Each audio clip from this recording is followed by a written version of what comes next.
एक देश एक चुनाव का मतलब क्या है इसके फायदे और नुकसान। केंद्र सरकार ने 18 से 22 सितंबर तक देश का विशेष सत्र बुलाया है। वजह है कि इस दौरान मोदी सरकार संसद में एक देश एक चुनाव बिल लेकर आ सकती है। संसद का विशेष सत्र बुलाने के इस फैसले से विपक्ष भड़क गया, लेकिन यह एक देश एक चुनाव है क्या, जिस पर हंगामा मचा हुआ है और पूरा विपक्ष एकजुट खड़ा है। एक देश एक चुनाव है क्या जानने के लिए वीडियो में हमारे साथ बने रहें और चैनल को सब्सक्राइब नहीं किए तो सब्सक्राइब कर लें। एक देश एक चुनाव का सीधा सा मतलब है कि देश में होने वाले सारे चुनाव एक साथ करा लिए जाएं। आज़ादी के बाद कुछ सालों तक लोकसभा और विधानसभा के चुनाव साथ साथ ही होते थे, लेकिन बाद में समय से पहले विधानसभा भंग होने और सरकार गिरने के कारण ये परंपरा टूट गई थी। लेकिन अब सीधा सा सवाल है कि इस one nation one election bill को लागू करने के नफ़ा और नुकसान क्या होंगे। तो आइए पहले इसका नफ़ा जान लेते हैं। एक देश एक चुनाव की वकालत खुद प्रधानमंत्री नरेंद्र मोदी कर चुके हैं। इस बिल के समर्थन के पीछे सबसे बड़ा तर्क यही दिया जा रहा है कि इस चुनाव में खर्च होने वाले करोड़ों रुपये बचाए जा सकते हैं, यानी कि पैसों की बर्बादी से बच सकते हैं। प्रधानमंत्री नरेंद्र मोदी कई मौके पर वन नेशन वन इलेक्शन की वकालत कर चुके हैं। इसके पक्ष में कहा जाता है कि एक देश एक चुनाव बिल लागू होने से देश में हर साल होने वाले चुनावों पर खर्च होने वाली भारी धनराशि बच जाएगी। बता दें कि 1951-52 लोकसभा चुनाव में 11 करोड़ रुपए खर्च हुए थे, जबकि 2019 लोकसभा चुनाव में 60,000 करोड़ रुपए की भारी भरकम धनराशि खर्च हुई थी। पीएम मोदी कह चुके हैं कि इससे देश के संसाधन बचेंगे और विकास की गति धीमी नहीं पड़ेगी। और इसे एक और लाभ है, बार बार चुनाव कराने के झंझट से भी छुटकारा मिल सकता है। एक देश एक चुनाव के समर्थन के पीछे तर्क ये भी है कि भारत जैसे विशाल देश में हर साल कहीं ना कहीं चुनाव होते रहते हैं। इन चुनावों के आयोजन में पूरी की पूरी स्टेट मशीनरी और संसाधनों का इस्तेमाल किया जाता है, लेकिन यह बिल लागू होने से चुनाव की बार की तैयारी से छुटकारा मिल जाएगा। पूरे देश में चुनावों के लिए एक ही वोटर लिस्ट होगी, जिससे सरकार के विकास कार्यों में रुकावट नहीं आएगी और इससे विकास कार्यों की गति भी नहीं रुकेगी। एक देश एक चुनाव का समर्थन करने वाले लोगों का कहना है कि देश में बार बार होने वाले चुनाव की वजह से आदर्श आचार संहिता लागू करनी पड़ती है। इससे सरकार समय पर कोई नीतिगत फैसला नहीं ले पाती या फिर विभिन्न योजनाओं को लागू करने में दिक्कत आती है। इससे यकीनन विकास कार्य प्रभावित होते हैं। और एक और लाभ है इसमें कि काले धन पर लगाम लगेगी। एक देश एक चुनाव के पक्ष में एक तर्क यह भी है कि इससे काले धन और भ्रष्टाचार पर रोक लगाने में मदद मिलेगी। चुनाव के दौरान विभिन्न राजनीतिक दलों और उम्मीदवारों पर ब्लैक मनी के इस्तेमाल का आरोप लगता रहा है, लेकिन कहा जा रहा है कि यह बिल लागू होने से इस समस्या से बहुत हद तक छुटकारा मिलेगा। अब इसके नुकसान जान लेते हैं कि एक देश एक चुनाव से क्या नुकसान हो सकते हैं। केंद्र सरकार भले ही एक देश एक चुनाव के पक्ष में हो, लेकिन इसके विरोध में भी कई मजबूत तर्क गढ़े जा रहे हैं। कहा जा रहा है कि अगर ये बिल लागू होता है तो इसे केंद्र में बैठी पार्टी को एक तरफा लाभ हो सकता है। अगर देश में सत्ता में बैठी किसी पार्टी का सकारात्मक माहौल बना हुआ है तो इससे पूरे देश में एक ही पार्टी का शासन हो सकता है, जो खतरनाक होगा। इसके खिलाफ एक तर्क यह भी बताया जा रहा है कि इससे राष्ट्रीय और क्षेत्रीय पार्टियों के बीच मतभेद और ज़्यादा बढ़ सकता है। कहा जा रहा है कि एक देश एक चुनाव से राष्ट्रीय पार्टियों को बड़ा फायदा पहुंच सकता है, जबकि छोटे दलों को नुकसान होने की संभावना है। अगर एक देश एक चुनाव बिल के तहत पूरे देश में एक साथ लोकसभा और विधानसभा चुनाव कराए जाएंगे तो इसे पूरी संभावना होगी कि चुनावी नतीजों में देरी हो सकती है। चुनावी नतीजों में देरी से यकीनन देश में राजनीतिक अस्थिरता बढ़ेगी, जिसका खामियाजा आम लोगों को भुगतना पड़ेगा। इससे संवैधानिक और ढांचागत चुनौतियां भी हैं। इस बिल को लागू करने की राह आसान नहीं होगी। पूर्व मुख्य चुनाव आयुक्त SY कुरैशी का कहना है कि इस बिल को अमली जामा पहनाने के लिए संवैधानिक ढांचागत और राजनीतिक चुनौतियां बनी हुई है। किसी भी विधानसभा या लोकसभा का कार्य का एक भी दिन बढ़ाने के लिए संविधान में संशोधन करने होंगे या फिर राष्ट्रपति शासन लगाना होगा। इसके अलावा जिन राज्यों में सरकार बीच कार्यकाल में ही भंग हो जाएगी, वहाँ संवैधानिक इंतजाम कैसे होंगे। इसके अलावा विधानसभा का कार्यकाल घटाने या बढ़ाने की सर्वसम्मति कैसे बनेगी। सूत्रों का कहना है कि संसद के विशेष सत्र में एक देश एक चुनाव का बिल पेश हो सकता है। इस पर संविधान विशेषज्ञ दीपक वर्मा ने कहा है कि यह बिल लाना इतना आसान नहीं है, इसे एक पूरी प्रक्रिया से गुजरना पड़ेगा। इसके लिए संविधान में संशोधन करना पड़ेगा। मुझे लगता है कि अगर विशेष सत्र में इस बिल को लाया जाएगा तो इसे वैचारिक बिंदु के तौर पर लाया जाएगा। राजनीतिक विशेषज्ञ मनीष के गौतम बताते हैं कि अगले साल लोकसभा चुनाव होने जा रहे हैं। लोकसभा चुनाव में ज्यादा महीने नहीं बचे हैं। ऐसे में मुझे नहीं लगता कि चुनाव से कुछ महीने पहले ही इतना बड़ा चुनाव सुधार होगा। हमें इसके लिए इसकी संवैधानिक प्रक्रिया को समझना होगा। यह बिल लागू करने से पहले इससे कई चरणों से गुजरना होगा। सबसे पहले संविधान संशोधन विधेयक को लोकसभा और राज्यसभा में पेश करना होगा। इन दोनों सदनों से बहुमत से इस विधेयक का पारित होना जरूरी है। इसके बाद कम से कम 15 राज्यों की विधानसभाओं से इसे अनुमोदित कराना होगा। गौतम ने कहा कि राज्यसभा से 2/3 विशेष बहुमत से इस विधेयक को पारित करना सरकार की सबसे बड़ी चुनौती होगी।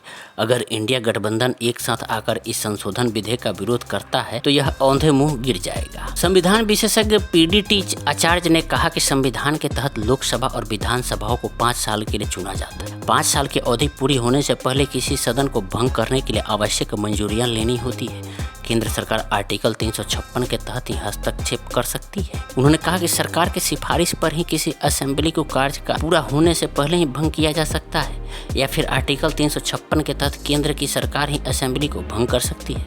हालांकि अभी यह देखना पड़ेगा कि यह असल में संविधान में संशोधन की जरूरत भी है या नहीं।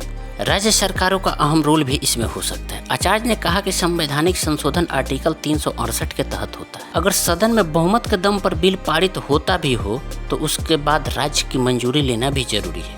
उन्होंने कहा कि अभी यह स्पष्ट नहीं है कि किस तरह का बिल लेकर आना है।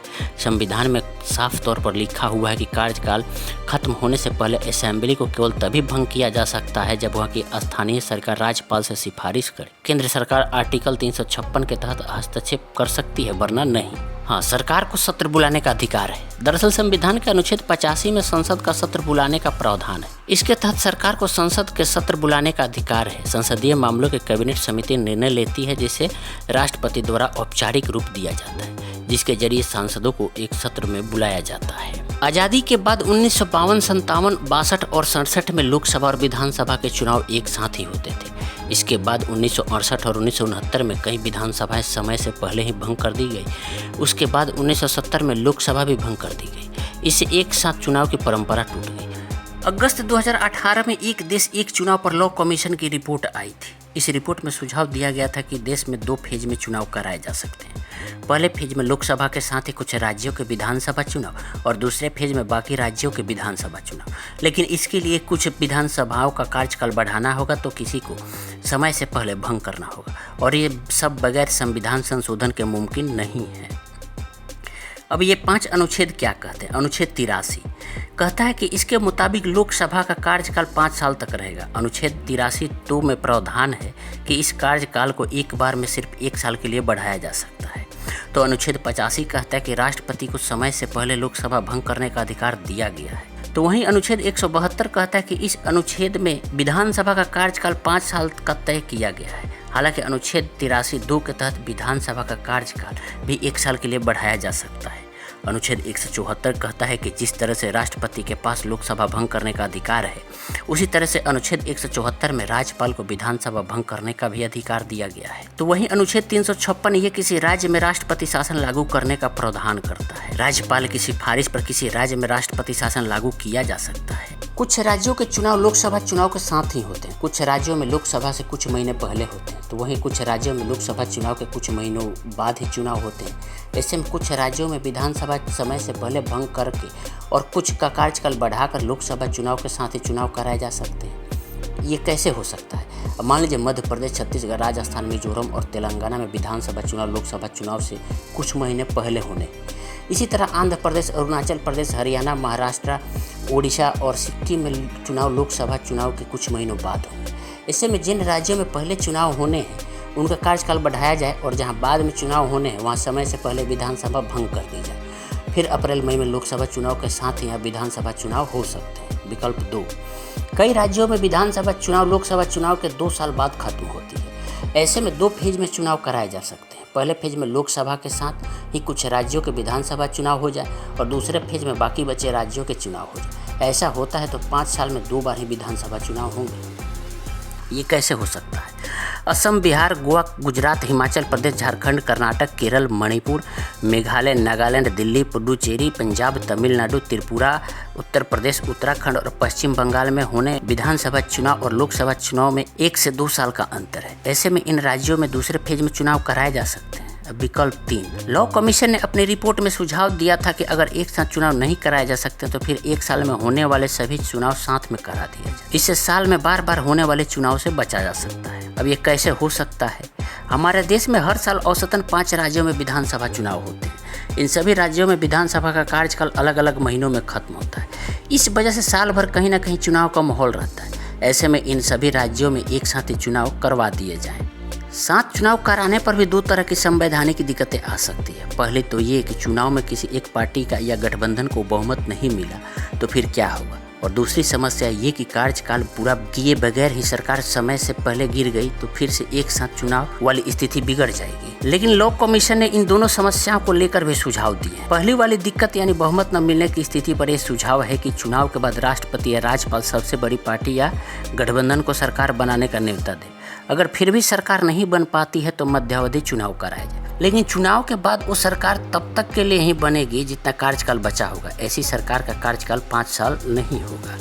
दूसरी दिक्कत यानी सरकार गिरने की स्थिति में लॉ कमीशन का सुझाव था कि अविश्वास प्रस्ताव के जरिए मौजूदा सरकार को तभी हटाया जाना चाहिए जब दूसरी सरकार पर विश्वास हो, ताकि समय से पहले लोकसभा या विधानसभा भंग न हो। पर इससे होगा क्या? एक साथ चुनाव कराए जाने के पीछे सबसे बड़ा तर्क ये पैसे की बचत कर दिया जाता है। कानूनन लोकसभा चुनाव का खर्च केंद्र और विधानसभा चुनाव का खर्च राज्य सरकार उठाती है। अगर किसी राज्य में लोकसभा के साथ साथ विधानसभा चुनाव भी हो तो फिर केंद्र और राज्य मिलकर खर्चा उठाते हैं। लॉ कमीशन ने अपनी रिपोर्ट में 2014 के लोकसभा चुनाव के आसपास हुए कुछ राज्यों के विधानसभा चुनाव के खर्च की तुलना की थी। इसमें बताया गया था कि लोकसभा चुनाव के आसपास 5 राज्यों हरियाणा, झारखंड, मध्य प्रदेश, दिल्ली और महाराष्ट्र में विधानसभा चुनाव हुए थे। इन राज्यों में लोकसभा चुनाव के वक्त जितना खर्च हुआ था लगभग उतना ही विधानसभा चुनाव में भी हुआ था। उदाहरण के लिए महाराष्ट्र में लोकसभा चुनाव के वक्त 487 करोड़ रुपए खर्च हुए थे, जबकि विधानसभा चुनाव में 462 करोड़ रुपए का खर्च आया था। लॉ कमीशन का कहना था कि अगर 7 चुनाव होते तो इस खर्च को कम किया जा सकता था। कानून मंत्री अर्जुन राम मेघवाल ने बीते महीने संसद में बताया था कि 7 चुनाव कराने के लिए ईवीएम और पेपर ट्रेल मशीन खरीदनी होगी, जिन पर करोड़ों रुपये खर्च होंगे। ईवीएम मशीन 15 साल तक चलती है। ऐसे में 7 चुनाव कराने पर इसका इस्तेमाल 3 या 4 बार ही हो सकेगा और उसके बाद फिर से नई मशीनें खरीदनी होगी। हालांकि लॉ कमीशन का कहना था कि अगर 2019 में लोकसभा और विधानसभा चुनाव एक साथ कराए जाते हैं तो 4500 करोड़ का खर्चा बढ़ेगा। ये खर्चा ईवीएम की खरीद पर होगा, लेकिन 2024 में 7 चुनाव कराने पर 1751 करोड़ का खर्चा बढ़ेगा, यानी धीरे धीरे ये एक्स्ट्रा खर्च भी कम हो जाएगा। इसकी राह में कई रोड़े हैं। सबसे बड़ा रोड़ा तो राजनीतिक पार्टियां हैं। कई सारी विपक्षी पार्टियां इसके विरोध के पीछे कई तर्क दिए जाते हैं। मसलन 7 चुनाव होते हैं तो क्षेत्रीय मुद्दों के बजाय राष्ट्रीय मुद्दों को तरजीह मिल सकती है, या इसका उल्टा हो सकता है। इससे राष्ट्रीय पार्टियां बढ़ेगी और क्षेत्रीय पार्टियां खत्म हो जाएगी। दूसरी बड़ी दिक्कत संवैधानिक प्रक्रिया है। अगर सरकार इसका बिल ले आती है और ये दोनों सदनों में पास भी हो जाता है तो उसके बाद भी इसे कम से कम 15 राज्यों की विधानसभाओं से अनुमोदित करवाना होगा। तब सरकार की मंशा क्या है ये तो हम नहीं जानते। इस पर आपकी क्या प्रतिक्रिया है, आप हमें कमेंट करके जरूर बताएं।